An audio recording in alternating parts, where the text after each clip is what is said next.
안녕하세요. 12월 25일 토요일입니다. 오늘은 골로새서 1장 24절부터 2장 5절까지입니다. 제가 읽겠습니다. 나는 이제 너희를 위하여 받는 괴로움을 기뻐하고 그리스도의 남은 고난을 그의 몸된 교회를 위하여 내 육체에 채우노라. 내가 교회의 일꾼 된 것은 하나님이 너희를 위하여 내게 주신 직분을 따라 하나님의 말씀을 이루려 함이니라. 이 비밀은 만세와 만대로부터 감추어졌던 것인데 이제는 그의 성도들에게 나타났고 하나님이 그들로 하여금 이 비밀의 영광이 이방인 가운데 얼마나 풍성한지를 알게 하려 하심이라. 이 비밀은 너희 안에 계신 그리스도 신이 곧 영광의 소망이니라. 우리가 그를 전파하여 각 사람을 권하고 모든 지혜로 각 사람을 가르침은 각 사람을 그리스도 안에서 완전한 자로 세우려 함이니 이를 위하여 나도 내 속에서 능력으로 역사하시는 이의 역사를 따라 힘을 다하여 수고하노라. 내가 너희와 라오디게아에 있는 자들과 물은 내 육신의 얼굴을 보지 못한 자들을 위하여 얼마나 힘쓰는지를 너희가 알기를 원하노니 이는 그들로 마음의 위안을 받고 사랑 안에서 연합하여 확실한 이해의 모든 풍성함과 하나님의 비밀인 그리스도를 깨닫게 하려 함이니 그 안에는 지혜와 지식의 모든 보화가 감추어져 있느니라. 내가 이것을 말하면 아무도 교묘한 말로 너희를 속이지 못하게 하려 함이니 이는 내가 육신으로는 떠나 있으나 심령으로는 너희와 함께 있어 너희가 질서 있게 행함과 그리스도를 믿는 너희 믿음이 굳건한 것을 기쁘게 봄이라. 아멘. 네, 성탄절입니다. 예수님께서 우리를 위하여 이 세상에 오신 것을 기억하고 또 감사하는 그런 날이죠. 성탄절이 그런 날이 아니라 그냥 즐기는 날로 그렇게 생각하고 여기는 사람들이 많이 있지만 성탄의 의미를 바로 알고 믿음으로 살아가는 우리가 되었으면 좋겠습니다. 오늘 바울은 골로새 교회에 편지하면서 자기 자신에 대해서 이야기합니다. 내가 교회의 일꾼 된 이유가 있다. 일꾼 된 것은 그 이유는 뭐냐면 말씀을 이루려 합니다. 하나님의 말씀을 이루려 하는데 너희를 위해서 내게 주신 직분을 따라서 하나님의 말씀을 이루려 한다. 이렇게 이야기를 하고 있습니다. 그 하나님의 구원 계획 또 하나님의 비밀 그것은 예수 그리스도이시죠. 그 예수 그리스도가 근원 되시고 소망 되시는데 그 예수 그리스도를 전파하고 그것을 가르치는 이유는 각 사람 그러니까 모든 사람을 그리스도 안에서 완전한 자로 세우려 합니다. 이렇게 이야기하고 있습니다. 어제 본 말씀에도 하나님 앞에서 거룩하고 흠없고 책망받을 것이 없는 자로 그렇게 서게 될 것에 대해서 이야기했는데 바울도 마찬가지로 그리스도 안에서 완전한 자로 세우려 한다라고 하는 것, 완전한 자로 세우려 한다라고 하는 것은 과정이 있다는 이야기입니다. 그냥 태어나면서부터 완전하게 되는 것 아니고요. 예수 믿기로 결심하면서부터 완전하게 되는 것 아니고요. 그렇게 온전하게 완전하게 되어가는 과정들이 있는데 그 과정들을 살아가는 것이 우리의 인생이고 믿음의 길이지 않겠습니까? 그렇게 내가 하나님의 교회의 일꾼 된 것, 너희를 위해서 내게 주신 직분을 따라 그 말씀을 이루려 하고 있는 그것, 그리고 전하는 것, 가르치는 것, 나도 정말 그거 열심히 하고 싶은데 그것을 위해서 나도 내 속에서 능력으로 역사하시는 이 역사를 따라 힘을 다해 수고한다라고 이야기를 하고 있습니다. 우리는 어떻습니까? 여러분, 나는 내 사명이 무엇입니까? 나는 왜 살아가고 있습니까? 나의 부르심은 어디에 있습니까?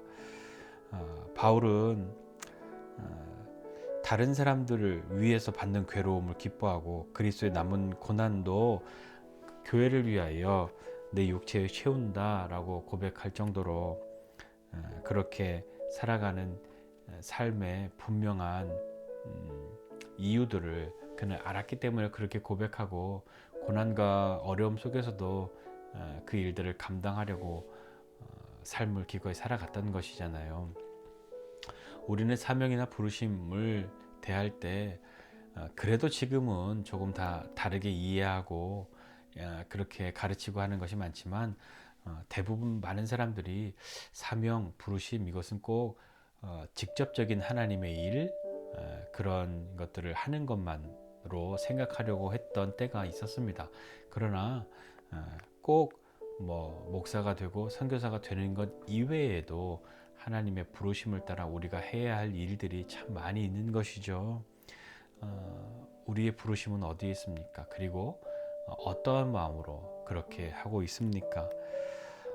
교회 일꾼 된 것이 하나님의 말씀을 이루려 합니다. 이렇게 이야기한 바울처럼 내가 지금 내 인생을 살아가는 그것이 하나님의 말씀을 이루려 합니다. 라고 감사하고 고백할 수 있는 그런 삶이 되어야 정말 빛나는 삶으로 한 걸음 한 걸음 나아가는 것 아니겠습니까? 참 쉽지 않겠지만 그런 마음으로 우리에게 주신 인생의 시간들을 살아가야 할 겁니다.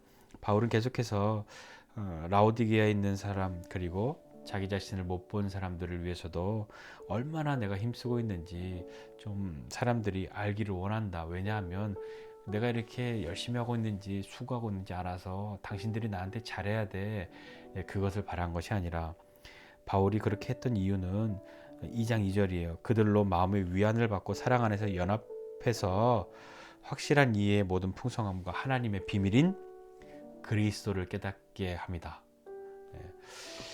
바울은 자신의 수고를 사람들이 자신의 마음 쓰을 사람들이 알아주기를 바랬던 마음은 그리스도를 깨닫게 하기 위해서라고 고백하고 있는 거죠.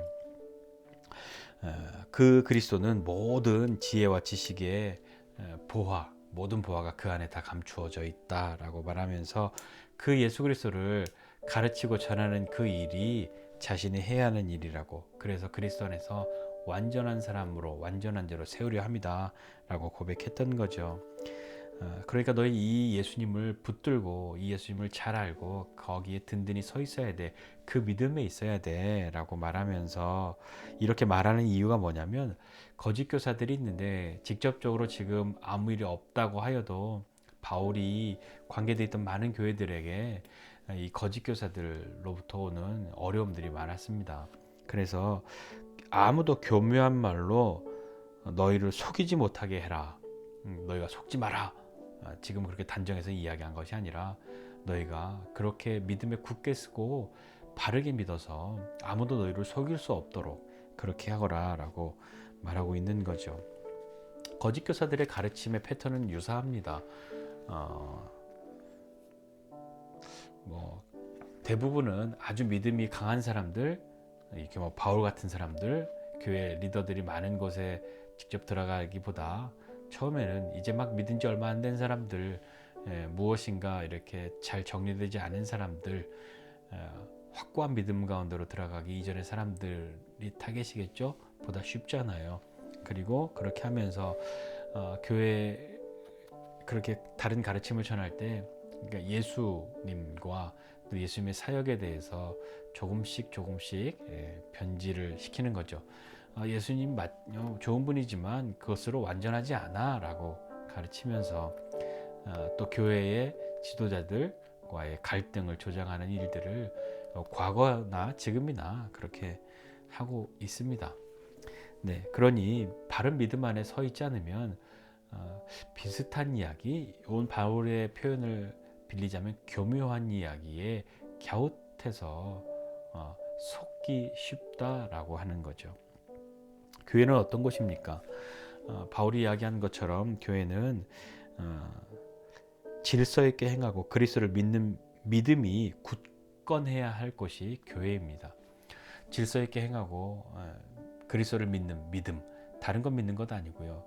이 예수님, 구원의 길인 예수님, 우리를 구원하신 예수님, 그 예수님을 믿는 그 믿음이 흔들림이 없어야 교묘한 말로 속지 않을 것이다 라고 이야기를 하고 있습니다. 바울이 그렇게 질서 있게 행하는 것과 그리스도를 믿는 너희 믿음이 굳건한 것을 내가 기쁘게 본다, 이렇게 이야기하고 있죠. 우리의 교제나 사귐 이유가 사귐의 이유가, 그 목표가, 목적이, 방향이 어떤 것이 되어야 하겠습니까? 단지 서로 친해지고 재미있고 그런 것을 떠나서 그것을 뛰어넘고 우리가 궁극적으로 향해야 할 것은 그리스도를 깨닫는 것 아니겠습니까? 바울이 라오디게아 교회뿐만 아니라 얼굴 못 본 사람들에게도 내가 이렇게 열심히 수고하고 있다는 것 알기 원한다라고 했던 것은 마음의 위안도 받고 사랑 안에서 연합하고 그렇게 하지만 그것으로 끝나는 게 아니라 그렇게 해서 그리스도를 깨닫게 합니다라고 말한 거죠. 교회도 마찬가지입니다. 무엇을 해도 어떤 것을 해도 같이 즐기고 놀고 해도 그런 시간들을 통해서 우리가 궁극적으로는 그리스도를 깨닫는 데까지 서로 기쁘게 사랑 안에서 나아가야 하는 것이죠. 우리도 그것을 잘 기억해서 오늘 이 말씀 함께 본 것처럼 나는 내 삶의 이유를 어디에 둘 것인가 한번 좀 생각해 보면 좋겠습니다. 그냥 살지 하지 말고 하나님 나를 통해서 내 인생 가운데에 하나님 어떤 하나님 알기 원하시는지 그리고 어떤 하나님의 마음 나를 통해 흘러가기를 원하는지 묻고 그것을 기쁨으로 살아갈 수 있는 사람 되어야 하지 않겠습니까? 마찬가지 더불어서 우리는 그리스도를 전하는 사람, 가르치는 사람 되어야 합니다. 그래서 완전한 그리스도 안에서 완전한 자로 설 수 있도록 그렇게 서로 기쁘게 믿음으로 도와주고 함께하는 사람들이 되었으면 좋겠습니다. 다시 한번 교회는 단지 친목 단체가 아니라 사귀고 또 서로 위안을 받고 연합하고 어떠한 시간들을 가져도 즐거움도 있고 다 있습니다. 그러나 거기서 끝나는 것 아니라 그것은 그리스도를 깨닫는 데까지 서로 나아가야 한다는 것 기억하고 우리가 그렇게 함께 교제하고 믿음으로 나아가서 질서 있게 행하고 그리스도를 믿는 믿음에 굳건한 저와 여러분 모두가 되었으면 좋겠습니다. 그런 우리가 되기를 기대합니다. 기도하겠습니다. 하나님 아버지, 우리 한 사람 한 사람에게 은혜 베풀어 주셔서 우리의 삶의 이유들을, 삶의 의미들을 새기고 믿음으로 주님 앞에 나아가는 사람 되게 해주십시오. 하나님, 나를 통해서, 우리를 통해서 이루고자 하시는 건 무엇인지 알게 하여 주시고 그것의 근원이 우리의 구원 되시는 그리스도, 또 그분을 알므로, 그분을 믿음으로 그분 안에서 완전한 자로 서가는 것이 우리의 믿음의 길, 우리 인생의 길인 것을 알게 해주십시오. 그래서 함께 신앙생활하고 교제하는 모두 마음을 나누고 서로 마음의 위안을 주고 함께 즐기고 함께 나누는 모든 것들, 그런 즐거움과 위안에서만 끝나는 것 아니라 그것이 향하고 있는 바는 그리스도를 깨닫는 데 있다는 것 기억하고 그리스도를 깨닫고 우리가 질서 있게 그리고 그 믿음 안에서 행할 수 있는 우리 모두 되게 해주십시오. 감사드리고 예수님의 이름으로 기도드립니다. 아멘.